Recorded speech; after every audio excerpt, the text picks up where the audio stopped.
What's up, everybody? Welcome back to the Face to Pain podcast. It's Alex and Alan coming at you with episode 9, UFC 319, Duplessis versus Chimaev for one of the most disputed titles, in my opinion, in the UFC.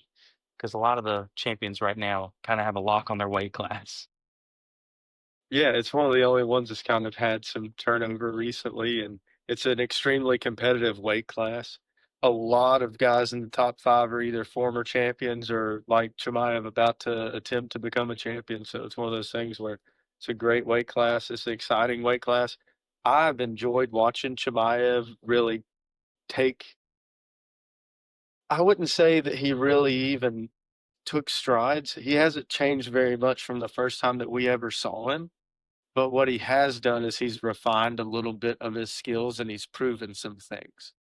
And so I'm excited to see how he's going to perform against a guy like Duplessis because Dricus Duplessis, he kind of goes against all of the rules. You know, you're not supposed to empty your gas tank and throw 100% power, and you're not supposed to run and chase people while you're actually trying to strike at the same time. He does all of those things and he wins. I mean, he's dominant. He just mauls people. I mean, he looks like a lion going after something out there. He's unbelievable. But Chimaev, he's been the same thing against everybody he's come up against. I mean, he's basically mauled everyone with the exception of Kamaru Usman, which was to me the best test there's ever been for him. And I think Duplessis is really the next step. I mean, he's either champion or he's not. He's proven that he's one of the best in the world without a doubt. But now we're about to see if he's the champion of the world or not. Yeah. And like we were saying, everyone that is in the top 5 has either been champion or could definitely be champion. I mean, we're going to talk about people later on. If you told me they were going to be future champions, I wouldn't tell you no. Right. But Duplessis, it's like Sean Strickland said, he fights like you owe him money. He is emptying the gas tank, throwing 100% power, coming at you for the whole fight until he is out of gas, and then he's going to throw everything his lifeless body has at you some more. And he fades, but not like most people. He still somehow hangs in there, and it's really interesting to watch because he doesn't like a lot of people will lose posture and slump and they just start he mouth breathes, but his jaw is not like slacked the way some people are just dogging for breath. And he just comes through and obviously he's the champ right now. But like golly, it's incredible to watch. And Chimaev is easily the scariest person in the UFC right now, in my opinion. He's the boogeyman. He is what Tony Ferguson was for 55 for years, but couldn't. That matchup with Khabib just could never happen. It was cursed. But I'm really interested to see who wins.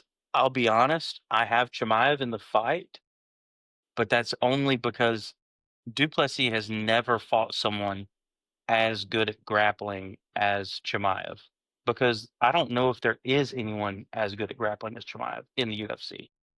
And I mean, there's Kamaru Usman, amazing wrestler, no doubt about it. Could probably go for an Olympic team, make a weight class. But man, I've kind of ragdolled him a little bit.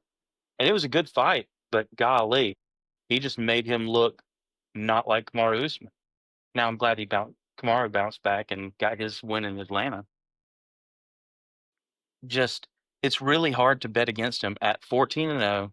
He's got this aura about him of being scary on top of being undefeated, and he's got skills to back it up. I mean, he's carrying Li Jingliang across the cage, talking to Dana White, slamming him, and like just there's no one doing anything like that.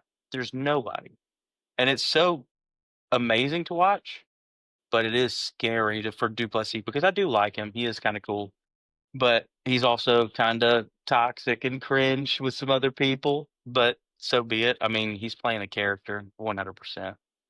But yeah, I'm excited for that fight for sure.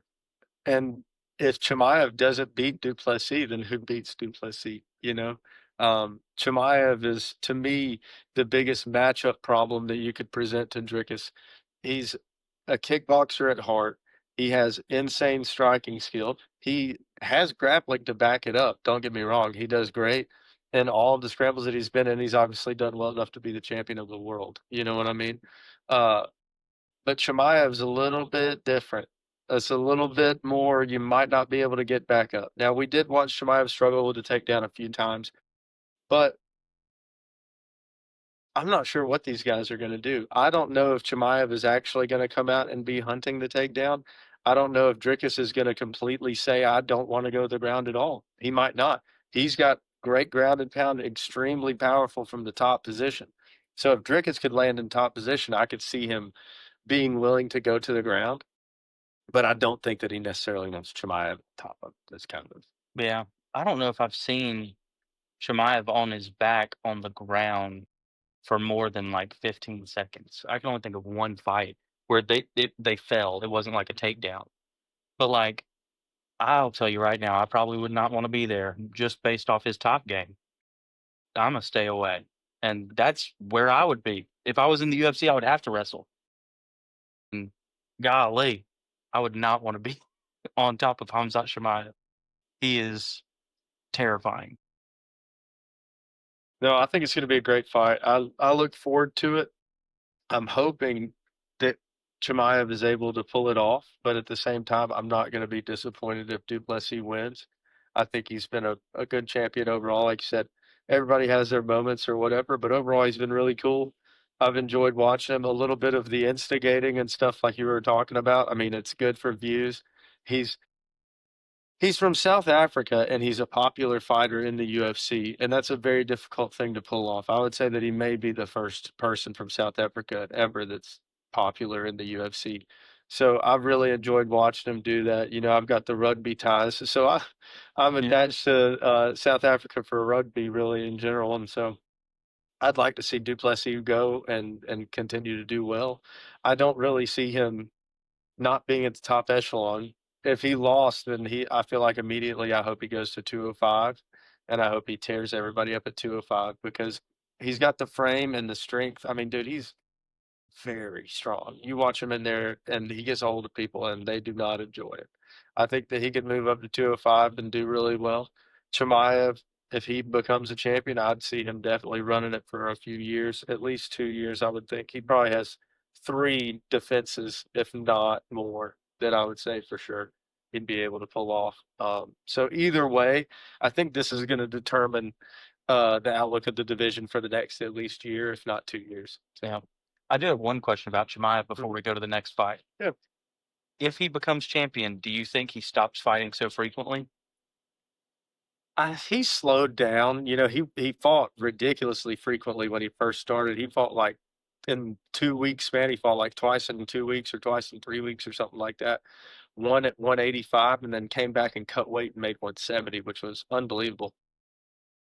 Really enjoyed that, but at the same time, you know, longevity of your career and then also the UFC is not looking to put the championship belts up just willy-nilly all of the time to whoever wants to fight. And so if he does become the champion, there will be a whole lot more thought put into the matchmaking. There'll be a whole lot more time in between. There'll be a whole lot more structure, you know?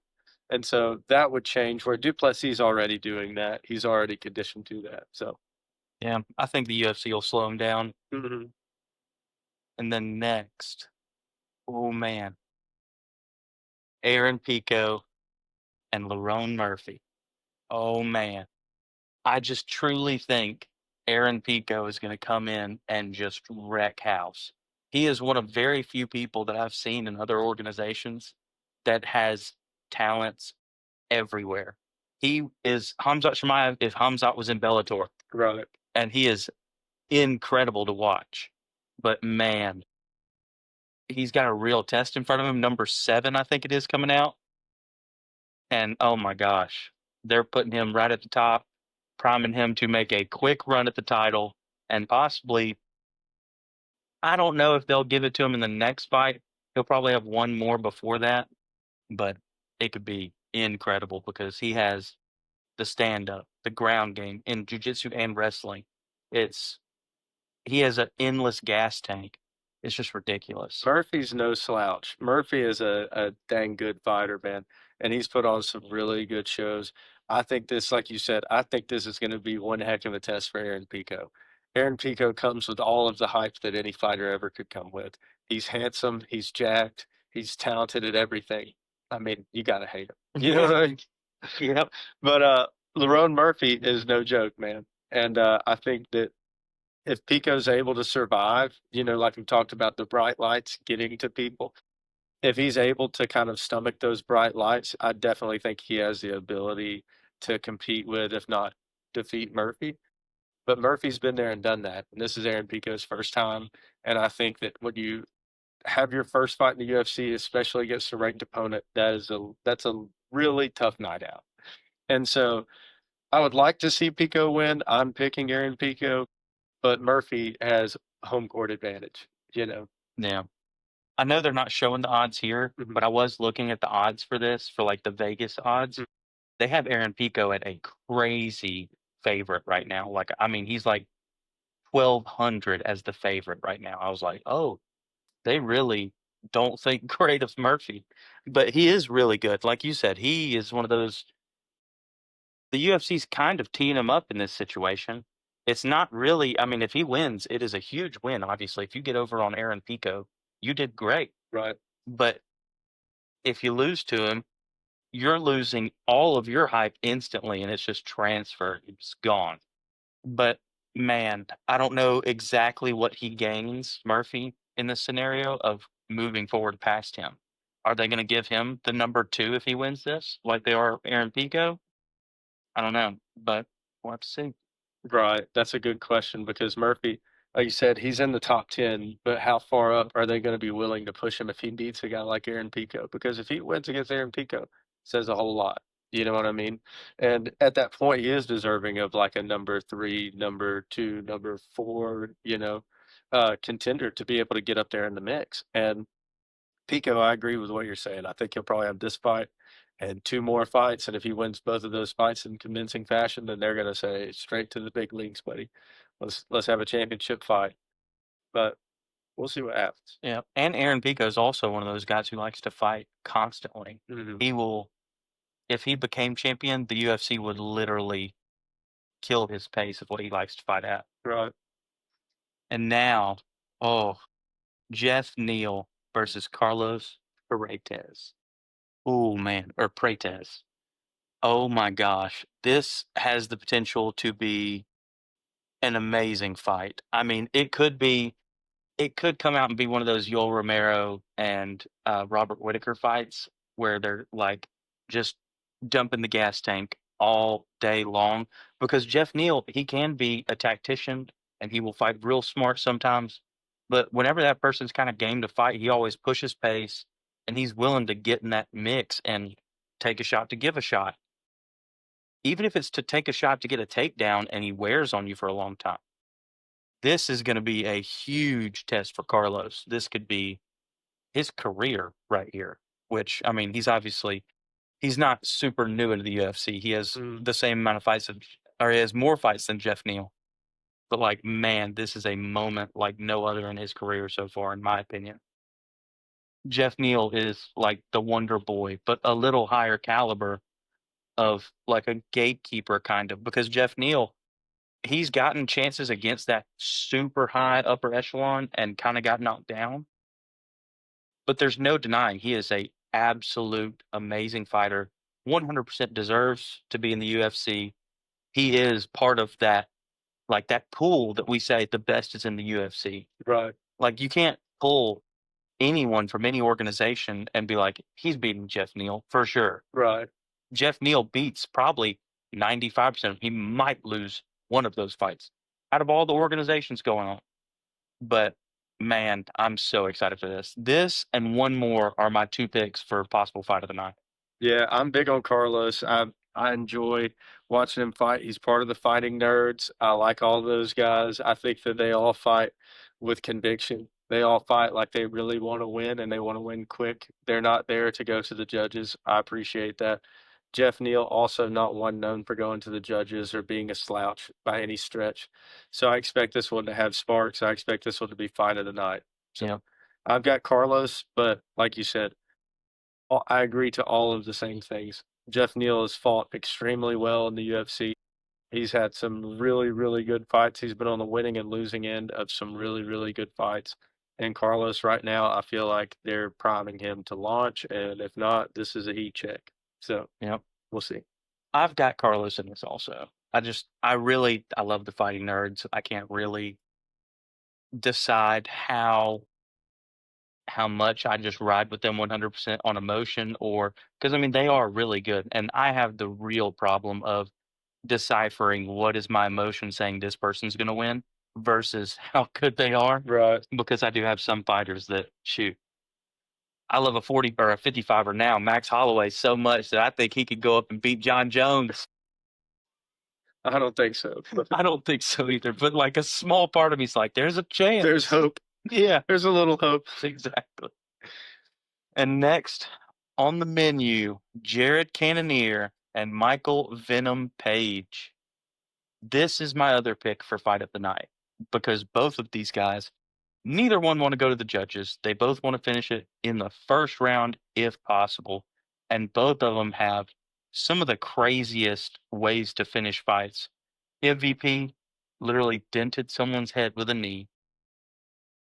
Absolute insane knockouts.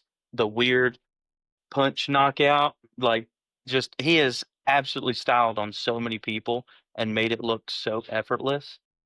I really think Jared Cannonier's gonna have his hands full because when he fought Adesanya, that kind of long reach and everything kind of got to him. And he was getting in and getting some shots, but he couldn't when he was extending to get to him, he had no power. And it was kind of weird seeing him because Jared Cannonier obviously has some Fire. dynamite. He's got TNT tattooed across both hands because it will kill you. It is so crazy how powerful he is. So I have Michael Venom Page in the fight because of that long, kind of same Israel Adesanya thing. But I would never put money on this fight because Jared Cannonier couldn't put anybody out. Former heavyweight. I mean, he can literally knock you out if you're 235 or 185. It doesn't matter. Or 170. Yeah, 170. That's even he came from above 205. Mm-hmm. That's insane to even think about. The body transformation. But and he kept his power, which is almost unheard of. Yeah, Cannonier's health journey has obviously been a big deal. You look at him, he looks like an absolute freak of nature. Cutting all the way down from heavyweight to 170 is a big deal. He's been extremely competitive all the way at the top echelons. Like you said, fought Adesanya. Just couldn't really figure that puzzle out. This goes one of two ways. Either MVP is just like Adesanya and he's able to keep that puzzle too complex, or Jared Cannonier has a really stifling style. Um, he looks to close the distance, make it rough on you in general, and he absolutely would dominate if he is able to get Michael Venom Page up against the cage or on the ground, that kind of thing. So really hard to say which way this one goes. I'm leaning toward MVP, but he is getting up there in years. It's one of those things where it's a treat to watch him fight, but I don't know necessarily how competitive his style is compared to where the game is today. So we'll see what happens. I do think Jared Cannonier, like you said, against the cage or on the ground, if he's able to take MVP down, I don't think MVP has the endurance to stay in that fight after Jared Cannonier's on top of him. And that's not a knock towards MVP. Right. That's giving Jared his flowers 100%. Right. He is a dog. Right. Tim Elliott versus Kai Asakura. And this is a really good fight for Kai because name brand in the UFC, absolutely been there, done that. And he's going to come in. I really think he probably is going to take this, as much as I hate to say that, because I love the dying breed of people, because there's so few of them left, of the type of Cowboy Cerrone who's willing to fight anywhere, anytime, no matter how you're wanting to fight, he's game. He don't care. He's good everywhere. But man, Tim Elliott is gonna have his hands full because Kai's last 2 fights, Yeah. it's sick. And it's not like super flashy. He has some flashy moments, but most of it is just absolutely crisp, technical, just insanely skilled and being very centered in a very chaotic moment. and Tim Elliott is a world of chaos flying at you. And if he's able to keep his cool, he wins the fight. But if Tim Elliott gets in and makes it messy, Tim Elliott takes it. Yeah, I like Kai. He's exciting. He had a tough outing against my boy Pantoja. Pantoja is the GOAT, dude. I don't care what anybody says. I'm so proud of him and the way that he fought. Loved it, dude. Loved it. And I think that Tim Elliott, like you said, he's a dying breed. I appreciate him for everything that he's done. I think he's got a little bit of trouble in front of him right here. Tim Elliott has hung in there with the best, has beaten some of the best. I mean, like we're talking about, has gotten up there and gotten close to the higher echelons of his weight class.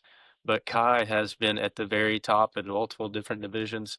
And now he's here in the UFC. He's had one fight against the best fighter in the division, the champion.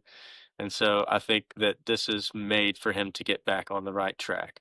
If Tim Elliott wins right here, it's got to be a big surprise. I don't know what the biggest odds are, but I would imagine that Asakura is extremely favored.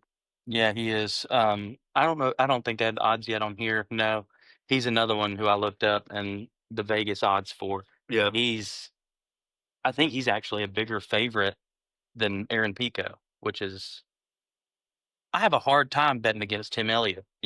Like yeah. to put someone above a certain line for betting, I just, I'm not comfortable with going past that line. That line for me is whether or not I know you're willing to go as far as this may go, right? And so same thing when you talk about Cowboy Cerrone, you talk about Justin Gaethje, you talk about Tim Elliott. What you're saying is this person willing to fight as far as these people are willing to fight? Because even if Tim Elliott's losing, even if Cowboy's losing, even if any of those people are losing, they're not going to change the way they fight. They're going to come out, they're going to walk forward, they're going to absorb some damage, and they're going to try to give some damage.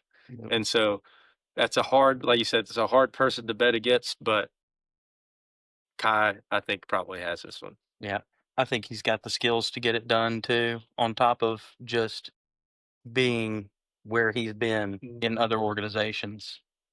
Oh man, this fight kind of makes me sad because I like Diego Ferreira Mm, and I love Bobby Green, King Green. Man, it is going to be a crazy fight because both these dudes don't care. right.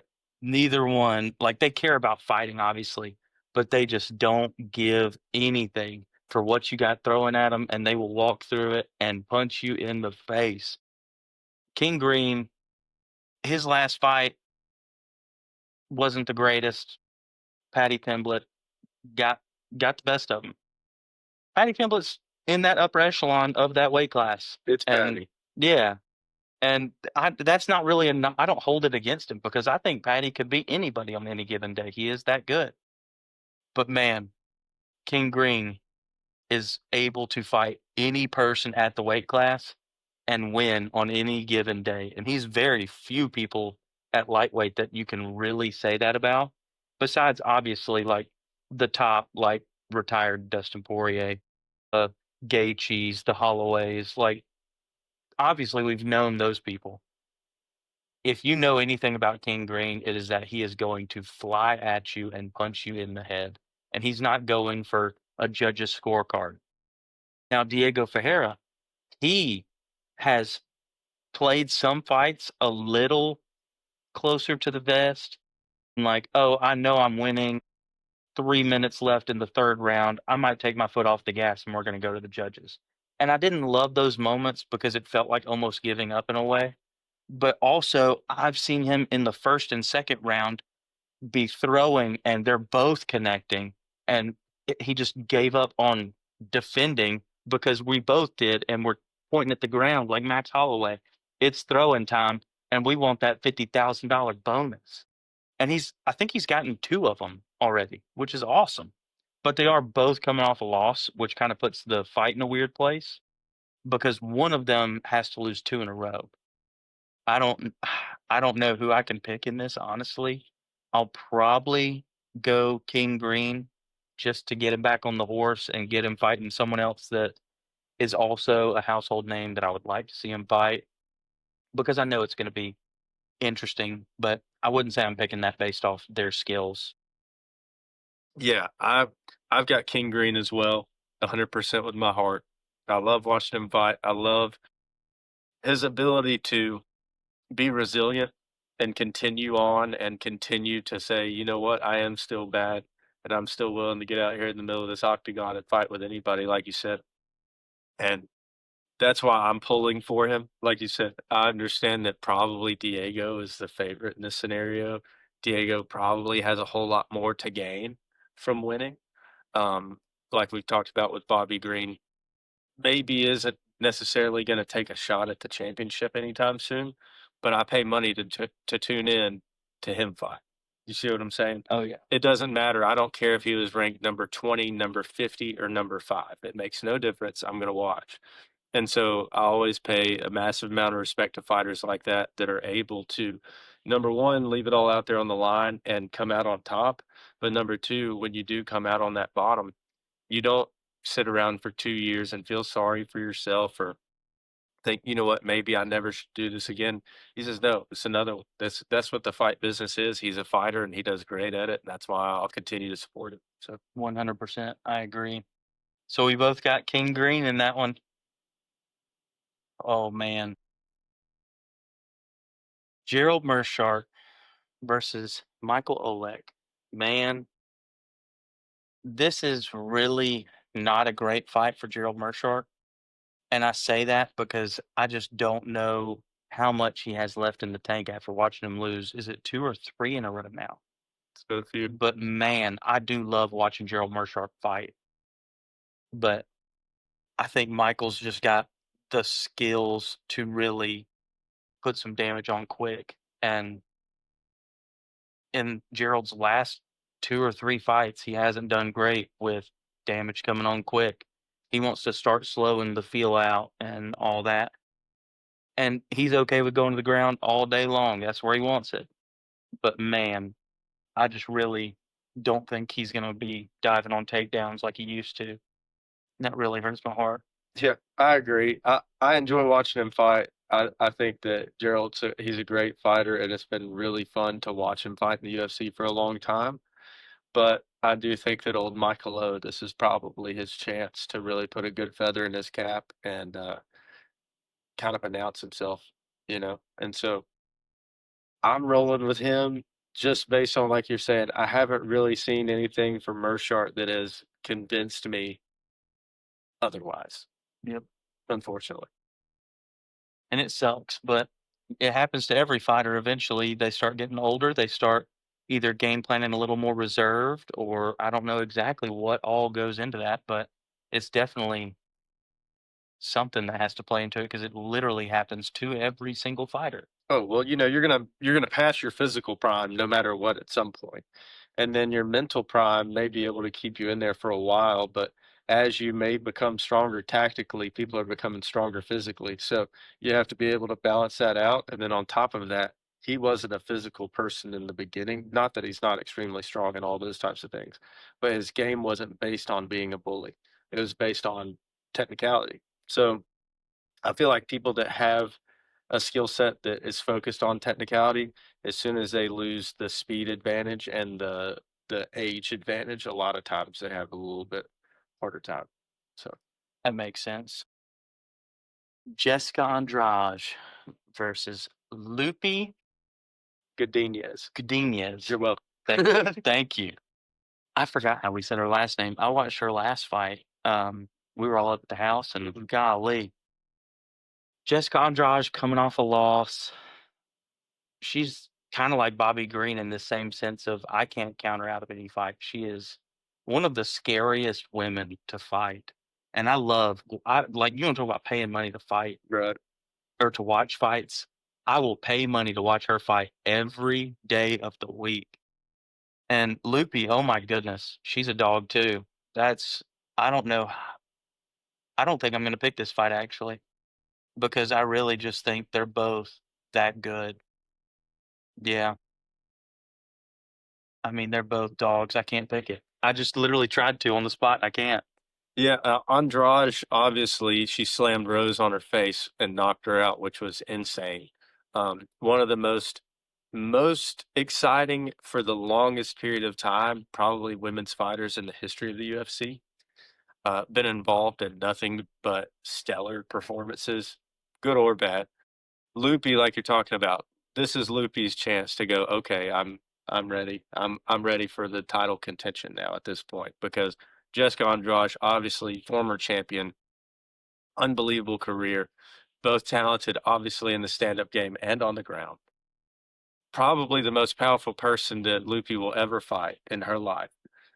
If she's able to get past this, then I think that she probably has a chance at competing for the championship.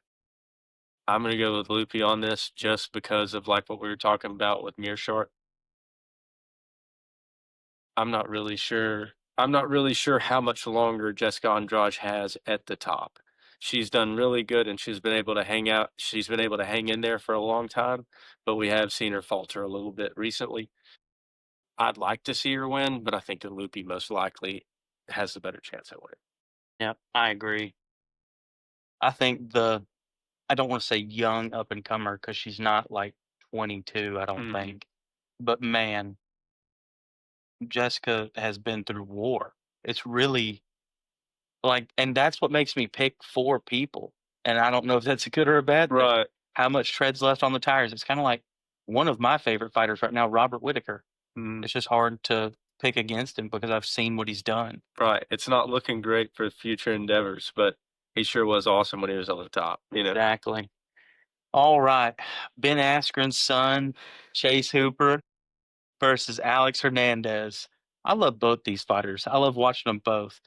My first ever experience watching Alex Hernandez was him getting head kicked by Donald Cerrone. And I was like, oh my gosh, no. But also, I didn't want Cowboy to lose at the same time. But man, he looks terrifying. Like he is cut, he is absolutely jacked. And he can fight. I mean, I would say more recently, he has, I don't know how, but become a more well-rounded fighter, willing to go on the ground, willing to be on the feet.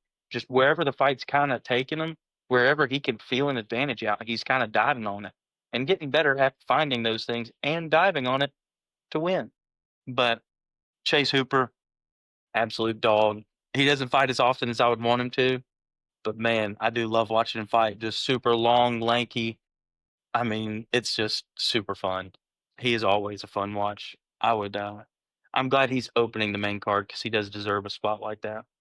Yeah, Hernandez looks like Mega Man, dude. I mean, he's freaking jacked. He needs to be tested by whatever took the place of USADA immediately, probably twice, I believe. Yeah. Once in the morning and once at night, but Jesus Christ, he's a freak of nature. Yeah. But, I told you, I was like, hey, this guy looks like you. And then Cowboy knocked him out, and I felt so happy. But, but seriously, Alex Hernandez has had a really, really cool career, like you're talking about. Unfortunately, ended up on the wrong end of Cowboy Cerrone. But other than that, man, he's fought really well. I've enjoyed watching him chase. Same thing, completely different styles. Hernandez is looking to impose his will a lot more than Chase is. Chase is, like you're talking about, a little bit more flowing, a little bit more technically skilled, maybe. I'm not really sure what's going to happen with this. It's going to be a great fight. I think that Alex has the ability to maul him, and if he does, then it'll happen quickly. It'll be in the first round. If not, I think that if Chase has the heart to endure probably getting hit harder than he's ever been hit in his life, Yeah. then he's got a chance to pull it off probably with a submission later on. Yeah. I've got Hernandez in this. I have to. Yeah. I want to see him fight against the top guys because he got kind of plucked out of the top and kind of, I don't want to say gate kept, but he lost to Cowboy. And for some reason, they put him way in the back of the line, and he had to dog his way just to get to Chase Hooper. Right. And I'm not saying Chase Hooper isn't good. I love Chase Hooper. Right. Love watching him fight. But for years of winning fights and losing one here and there, he needs to be fighting up near the top and really fighting that upper, like top 10 talent at this point. Because he is 16-6, and that's not the greatest record in the world. But man, when he puts people away, it is exciting. It is fun to watch. And I think he can do it to Chase. I really think he can. But that is 100% if Chase can't keep his range and try to take him down. Yeah. Well, records and rankings are only made to sell tickets. That's the only reason why the statistic was even invented. And the truth is that we want to see these people fight. Chase versus Alex is going to be a great fight. We know that we're going to get to see probably the full plethora of opportunity as far as both from striking to the ground. So I'm looking forward to it. I see why you're taking Alex Hernandez. I think he has the ability to maul him for sure. But I think that if Chase can gut it out, he has the potential to submit him at the end. And it's going to be a good one. This one probably is the other one I would pick for my opportunity to look at a performance or fight of the night. Yep. And was your first one the Jared Cannonier? MVP? Yeah. Mhm. Now, I am so excited for this fight. I mean, I can't even put it into words really because Edson Barbosa, obviously, if you don't know, dog, absolute willing to go out on his shield, to his core, a mixed martial artist. The knockout you're looking for when you go to YouTube is Terry Etim Edson Barbosa knockout. Yes. If you And look that up, you'll never forget who Edson Barbosa is. ever in your life. And he is super exciting, super technical at the same time, which is kind of rare. Like it, in a way, it reminds me of Anderson Silva, but Anderson was a little sloppy at times. Like, now, don't get me wrong, super sharp. He knew what to do, but he's like clowning on you trying to do this thing. He is Anderson Silva minus that completely. And now he might not have had the success that Anderson Silva has, but dude, he's got every bit of that dog in him.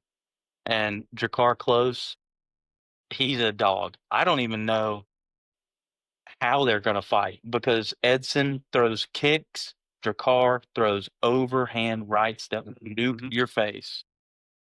And if either one of them connect, not the fight, the night is over for you. You're going to be waking up, whichever one of them, hours later going, oh, what happened? Well, I got nuked. Darn. We got 50,000 for the bonus. Sick. Thanks. But man, this could be absolutely sparks flying, crowd absolutely roaring, one of those moments. This has everything to be one of those. Two amazingly exciting fighters, like when they placed Max Holloway and Justin Gaethje. Putting those two together is the same in my head as these two because they are both so exciting. Yeah, this fight will look a whole lot better by the time it's over. I don't think that it's been sold the way, like you're talking about, the way that you would look at that. But absolutely, Drakkar Close has been a dog for a while now, and Barbosa literally gave GSP problems. So it's one of those things where both of these guys are going to go out there and scrap. They're not really going to be looking for takedowns. It's going to be very much striking and answering. And so I'm going Barbosa just because I'm like a homer and I'm going to pick him for one last time for old time's sake. But Drakkar Close, he's been doing this for a while, so I will not be surprised if he does again. So I am in my heart, I want to pick Edson. I'm picking Drakkar Close specifically because he is due. Like he's 15-3, and he has all the skills to make a crazy run. And if you beat someone like Edson Barbosa, I can't even imagine who they're going to put him up against next. But it'll be another person that is exciting, fun to watch. And Edson is kind of at the end of his career going out, but he is Yeah. still so sharp. But I'm going to pick Drakkar, but my heart wants Edson to win for sure.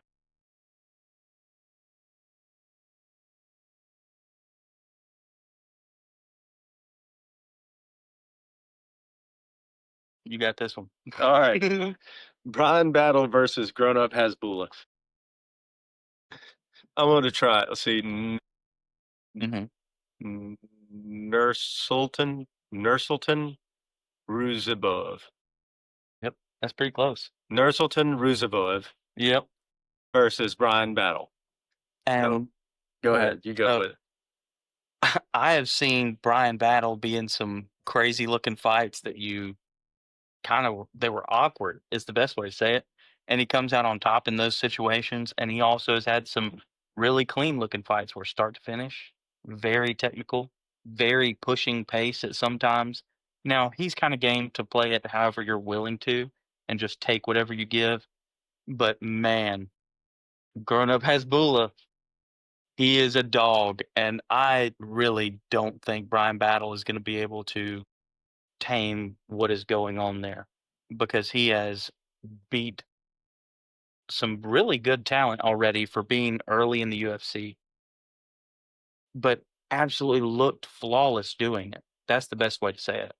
And I think Brian Battle is willing to go to those deep waters with him, but I don't know how deep he can go with him. That's the way I feel too. Is Brian Battle was really exciting. He's been a really exciting story to follow. He came through the Contender Series or the Ultimate Fighter, I believe it's Contender Series. Really, really cool guy. Interesting story. Enjoyable to watch. But I'm pretty sure Ruziboev is the real deal. He reminds me of a lot of, like you're talking about, of Shavkat Rachmanov, of Khamzat Chimaev, just people that come in and you're like, Brian Battle is awkward. Brian Battle is different. His fighting looks different. Mhm. Ruziboev is different for a completely different reason. He's different because when he fights, it's just a lot more. Ugh, like when he hits somebody, you go, ugh, and when they grab, you can just tell that it's serious. You know what I mean? There's no joking, like you're talking about. None of this Anderson Silva like loosey goosey type stuff. It's all business. And so I believe that when you have those like morals and expectations instilled in you at such a young age, and you grow into this sport with those things kind of instilled in you, it gives you an advantage over most people. And so I think that unfortunately Brian Battle is probably going to lose. But Yeah, and I hate to say that because I do like Brian Battle. yeah, He's very fun to watch.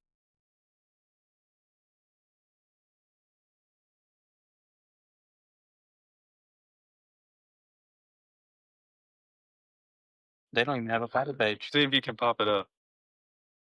No, man, even the UFC disrespects its own women, dude. So you've got JJ Aldrich versus Karine Silva. So JJ Aldrich had a pretty interesting career, like we're talking about, a little bit of an up and down fighter, but overall, extremely game, always putting it on, continuing to carry a really good pace, I feel like, especially for the division and that kind of thing. Silva, I'm going to learn a little bit about. I got to be honest, I don't really remember her off the top of my head, which means I'm sure she's probably had some fights in the UFC. I'm sure she's probably done just fine in order to get the opportunity. Not been memorable yet. And that's unfortunate. And I don't mean that as a knock, but with how much I watch and how much I intake of it, if I don't know who you are at this point and you're on a card, this is more an exploratory learning experience for me than anything else. I'm not even really looking to judge JJ Aldrich on it as much as I'm looking to see who Silva is. Yeah. Yeah, I agree with that 100%. And I've got JJ Aldrich in this fight, not because I don't know enough about Silva necessarily. I would say it's because I know who she is, and she is willing to go all the way. Like, for a woman's fighter, a lot of the time when, like, fists are flying and people are really connecting, some women kinda shrink away in that moment. Like, I mean, I'm just trying to think I don't wanna think of names actually now that I think Yeah. about it. But some people will, like, shrink away or go for a takedown, and that goes for men too. But, man, JJ Aldrich, if you're throwing and you're connecting, she's not looking to push, take you down, or push, get distance to take a break. She's looking, "I'm going to connect with you." And she will be looking through her guard, which is, like, an interesting thing. She's, like, looking through her guard and blocking This is high guard. and just absolutely throwing. Like, if you're throwing this side, she's throwing this side, and she'll mirror as she's going, and she's really good at that pace of that. But I am looking forward to finding out who Silva is on top of all that, and really looking forward to seeing JJ Aldrich fight again. Yeah. That's a big time Gaethje move you're talking about, using the high guard and just basically looking for the counter off of it. Mhm. In the UFC, blocking like in traditional senses with like a boxing glove, for example, it doesn't really apply as well because you don't have as much surface area. And so being able to block with more of your arm slash elbow slash forearm, that kind of deal, helps a lot, like you're talking about, in opening windows when you're trying to get on the inside. So, Yep. 100%. All righty. Ladies and gentlemen, that is all we have for you for the Du Plessis Chimaev UFC 319. Please be sure to like, comment, subscribe, and we will see you guys in the next one. thanks, y'all. All right, buddy.